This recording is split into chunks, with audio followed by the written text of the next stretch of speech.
ng pangkalyos para naman matuwa si Azon. Isasabay ko na rin yung pagpapaparlor natin, ha, na hindi natuloy kahapon. Kaya mag-ready ka na.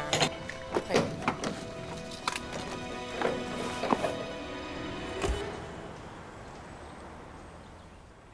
Manang, okay lang ba sa inyo, Manang? Dito tayo nag-hangout. Pwede naman kitang libre sa aircon kapihan. Nako, gagastos pa tayo. Masarap naman ang kape nila dito. Relax ka lang. Mamaya pa ang balik ni Ma'am Ason. At saka wala naman dyan yung mga amo mo, di ba? Alam niyo, Manang, kung saan nagpupunta si Ma'am Ason? Napapansin ko kasi napapadalas ang alis niya, driver lang kasama. Ay nako, hindi ko matatanong si Ma'am Ason. At baka sabihin, bakit ako nangingialam? Itanong niyo sa driver. Mas lalo na. Kung isumbong ako noon, hindi naman natin ka-close yun eh. Alam ko na. Bakit hindi niyo tanungin si Apo Berta? Di ba tropa ho niyo yun? Naku, hindi bali na. Ayoko makipagmarites doon.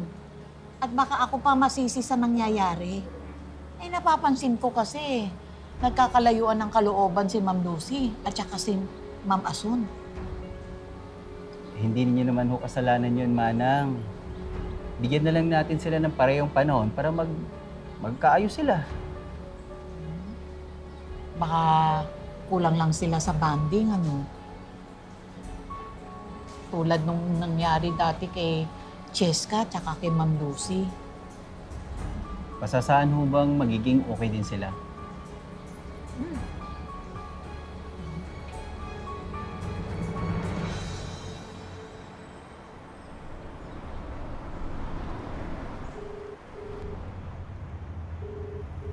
Nay, papunta na ako dyan. Magbihis na kayo. Baka mamaya hindi pa kayo naliligo, ha? Ito na nga. Papunta na ng banyo, maliligo na. Oh, ito nga, oh. Ayan, oh. Tingnan mo, oh. Nakatapis na ako.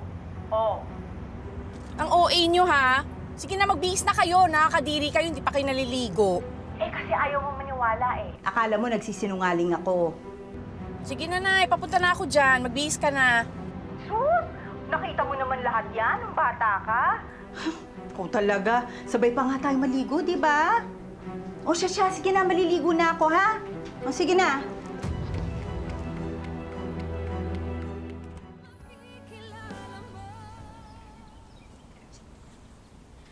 Hello, Mamita. Bakit po kayo napatawag? Hello, Joyce. Iya, pasensya ka na sa abala, ha? Ay, Pupunta ba dyan si Lucy?